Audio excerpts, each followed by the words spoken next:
Welcome to Study Icon. This is static awareness lecture which is prepared from daily current affairs and the Hindu newspaper. This static awareness lecture we upload on alternate days. जो भी daily current affairs से static part collect होगा हम उसको alternate days में discuss करेंगे. इसके साथ मैंने आपके लिए 4 special playlists prepare करी. One for new pattern based mix videos, whatever we uploaded yet you can get from there. जो भी हमने new pattern based पे videos बनाई हैं अभी तक आप वहां से उस playlist में देख सकते हैं कि आपको कौन सी वीडियो देखनी है. इसके साथ हम 2-3 में आपके लिए पैराग्राफ कंप्लीशन पे वीडियो आने वाली है. Second for static awareness which we are discussing right now. Third for English language grammar जहां पे हमने ग्रामर पे बहुत ही इंपॉर्टेंट लेक्चर्स बनाए थे. आप वहां पे अगर आपने ग्रामर के लेक्चर मिस करें तो प्लीज देखिए, वहां पे बहुत ही इंपॉर्टेंट लेक्चर्स मैंने डिस्कस करे. फोर्थ जहां पे आप सारी वीडियोस को एक रो में देख सकते हैं. So what you should do, you should bookmark these links in your PC और मोबाइल जिससे कि आप कभी भी इस लिंक को ओपन करके वीडियोस देख सकते हैं जो भी आपको वीडियो देखनी हो. Okay, let's start the lecture with Polly Umrigar award. Polly Umrigar award ये हर साल बीसीसीआई अनाउंस करता है और ये उस इंडियन प्लेयर को दिया जाता है जिसको international player of the year माना जाता है. International player of the year means क्या हुआ, जिसका जो प्रदर्शन है वो डोमेस्टिक और इंटरनेशनल मैचेस में सबसे अच्छा माना जाता है. ये अवार्ड उसको दिया जाता है. तो इस साल ये अवार्ड विराट कोहली को दिया जा रहा है और ये थर्ड टाइम है जब ये विराट कोहली को ये अवार्ड दिया जा रहा है. मींस इसके पहले 2011 में विराट कोहली को ये अवार्ड मिला था, फिर इसके बाद रविचंद्र अश्विन को मिला, उसके बाद भुवनेश्वर कुमार को मिला, उसके बाद फिर से विराट कोहली को मिला 2014 में और फिर से विराट कोहली को दिया जा रहा है. मींस तीसरी बार विराट कोहली को ये अवार्ड मिल रहा है. ओके, तो सबसे इंपॉर्टेंट क्वेश्चन तो यहाँ से ये फ्रेम हो सकता है ये कि पॉली उमरिकर अवार्ड जो है ये किस स्पोर्ट्स से रिलेटेड है. तो इसका आंसर क्या होगा, इसका आंसर होगा cricket. Okay, second question frame हो सकता है कि ऐसा कौन सा प्लेयर है जिसको तीसरी बार पॉली उमरिकर अवार्ड दिया जा रहा है. तो इसका आंसर क्या होगा, विराट कोहली. ओके, तो ये जो अवार्ड था ये 2006-7 में पहली बार स्टार्ट हुआ था और अब ये 2017 में बीसीसीआई अवार्ड जो सेरेमनी है बैंगलोर में 8 मार्च को विराट कोहली को दिया जाएगा. Okay, next is Dilip Sardesai award. Dilip Sardesai award जो है ये रविचंद्र अश्विन को दिया जाएगा और ये दूसरी बार है जब रविचंद्र अश्विन को ये अवार्ड दिया जाएगा. इसके पहले 2011 की सीरीज जब हुई थी तब रविचंद्र अश्विन को ये अवार्ड मिला था और अब फिर से इनको दिया जा रहा है. और इसमें सबसे इंपॉर्टेंट क्वेश्चन जो फ्रेम हो सकता है वो पहला ये हो सकता है कि दिलीप सरदेसाई अवार्ड ये किस स्पोर्ट से रिलेटेड है. तो आंसर होगा क्रिकेट.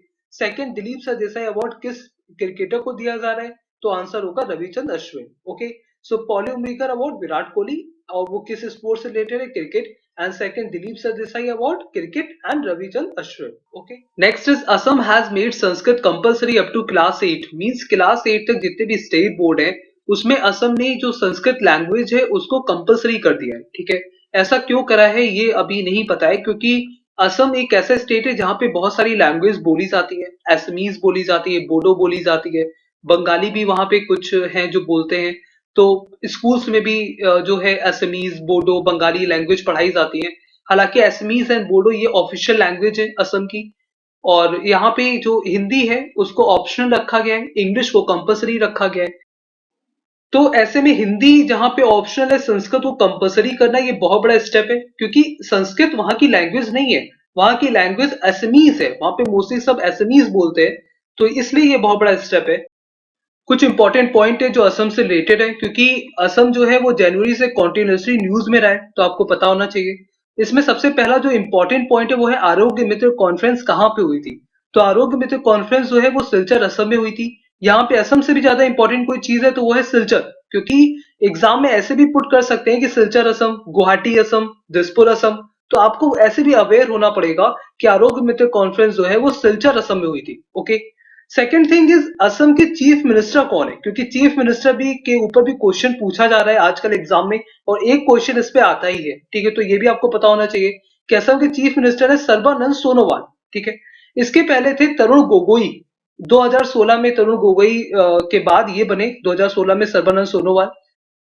इसके बाद असम के जो स्टेट गवर्नर है वो है बनवारी लाल पुरोहित. ये भी बहुत ही इंपॉर्टेंट क्वेश्चन यहाँ से फ्रेम हो सकता है कि स्टेट गवर्नर कौन है.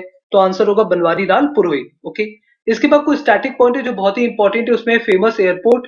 तो फेमस एयरपोर्ट जो है असम का वो है लोकप्रिय गोपीनाथ बोरदोलोई इंटरनेशनल एयरपोर्ट. ठीक है, तो ये भी यहाँ पे बहुत ही इंपॉर्टेंट चीज है कि कहाँ पे, तो ये गुवाहाटी असम में. ओके, तो ये लोकप्रिय गोपीनाथ जो है ये असम का एयरपोर्ट है. Second thing is famous dance कौन सा है, तो आंसर होगा बिहू. स्टेडियम वहां का कौन सा इंपॉर्टेंट है? सबसे इंपॉर्टेंट चीज है ये कि स्टेडियम जो है बहुत ही इंपॉर्टेंट है। Doctor Bhupen Hazarika cricket stadium जो है ये गुवाहाटी असम में। ओके, तो ये भी बहुत ही इंपॉर्टेंट है यहाँ पे। फेमस थर्मल पावर प्लांट कौन सा है? बोंगई गांव थर्मल पावर प्लांट। ये भी बहुत ही इंपॉर्टेंट यहाँ से क्वेश्चन फ्रेम हो सकता है कि थर्मल पावर प्लांट जो है वो बोंगई गांव थर्मल पावर प्लांट ये कहाँ पे है? तो आंसर होगा असम में। ओके, इसके बाद कुछ नेशनल पार्क है असम के जो बहुत ही इंपॉर्टेंट है और इनके एग्जाम में आने के बहुत ज्यादा चांसेस रहते हैं। ओके, तो पहला यहाँ पे डिब्रू शेखोवा नेशनल पार्क बहुत इंपॉर्टेंट है। सेकंड है काजीरंगा नेशनल पार्क। थर्ड है मानस नेशनल पार्क। फोर्थ है नामेरी नेशनल पार्क। और फिफ्थ है राजीव गांधी ओरंग नेशनल पार्क। ठीक है, तो मैं आपको एक ट्रिक बता रहा हूँ कि आप इसको कैसे लर्न कर सकते हैं, क्योंकि ये पांचों बहुत ही इंपॉर्टेंट है और इनके एग्जाम में आने के बहुत चांसेस है। ठीक है, तो देखो हम इसको ऐसे कंसीडर करते हैं, यहां लिखा है राजीव, तो राजीव मानस नाम के दो ब्रो, यानी डिब्रू को हम मान ले रहे हैं दो ब्रो। ओके, तो राजीव मानस नाम के दो ब्रो काजी के पास, यहां लिखा है काजीरंगा यानी काजी के पास आशा से गए, मतलब किसी आशा से गए, किसी होप से गए। ओके, तो आशा को हम असम को अगर हम इतना पार्ट ले लें तो हम इसको आशा मान ले रहे हैं। तो राजीव मानस नाम के दो ब्रो यानी डिब्रू काजी के पास आशा से गए, आशा यानी असम। ओके, तो आप इसको आप ऐसे लर्न कर सकते हैं। Next is related to stadium. Stadium जो अभी न्यूज में रहा है वो है त्यागराज स्टेडियम। त्यागराज स्टेडियम जो है वो न्यू दिल्ली में है।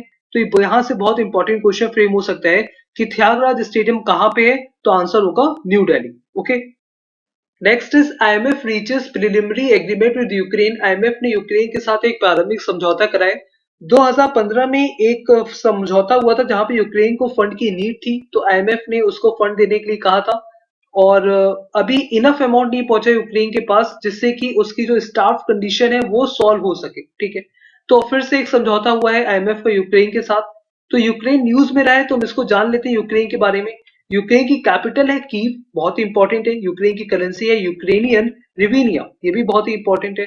और यूक्रेन के प्रेसिडेंट इतने इंपॉर्टेंट नहीं लेकिन हमें पता होना चाहिए। तो यूक्रेन के प्रेसिडेंट है पेट्रो पोरोशेंको। ठीक है, आईएमएफ के बारे में जान लेते हैं। तो आईएमएफ के जो हेडक्वार्टर है वो है वॉशिंगटन डीसी, यूनाइटेड स्टेट। अच्छा, एक और बात बता दूं मैं आपको, यूक्रेन का जो एक रिवीनिया है वो इंडिया के 2.47 रुपीस के इक्वल है। मीन्स अगर आप यूक्रेन में रह के 100 रिवीनिया अर्न करते हैं, मीन्स आप इंडिया में 247 रुपीस अर्न करते हैं। ओके, तो आईएमएफ का हेडक्वार्टर जो है वो वॉशिंगटन यूएस में है। इसकी जो सीईओ है वो है क्रिस्टीन लेगार्ड। 5 जुलाई 2011 से ही प्रेजेंट है, बहुत ही इंपॉर्टेंट है। यहाँ पे जो सीईओ पूछा जा सकता है कि आईएमएफ की कौन है, तो इसका आंसर होगा क्रिस्टीन लेगार्ड। ओके, आईएमएफ जो है वो फाउंडेड हुआ था 27 दिसंबर 1945 को।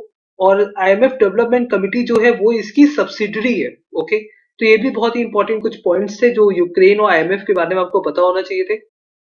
तो मैं इसकी भी प्लेलिस्ट प्रिपेयर कर दे रहा हूँ जिससे कि आपको एक जगह पे ये सारे लेक्चर्स मिल जाए स्टैटिक अवेयरनेस के। इसके जो लिंक है मैं डिस्क्रिप्शन में भी डाल दूंगा और कमेंट सेक्शन में भी डाल दूंगा, तो वहां आप बुकमार्क कर लीजिए जिससे कि आप एक प्लेस पे सारे लेक्चर्स देख सके। Okay, okay, so that's all for today. अगर आपने वीडियो से कुछ भी सीखा हो तो प्लीज बिना लाइक करे ना जाइएगा। और आप जिस भी प्लेटफॉर्म पे हो, जिस भी वेबसाइट पे हो, प्लीज अपने दोस्तों को बताइए स्टडी आइकॉन के अबाउट। आप वीडियो शेयर करिए उनके साथ और कमेंट करके बताइए कि आपको वीडियो कैसी लगी। Okay, so now we will meet in next video. Have a very nice day.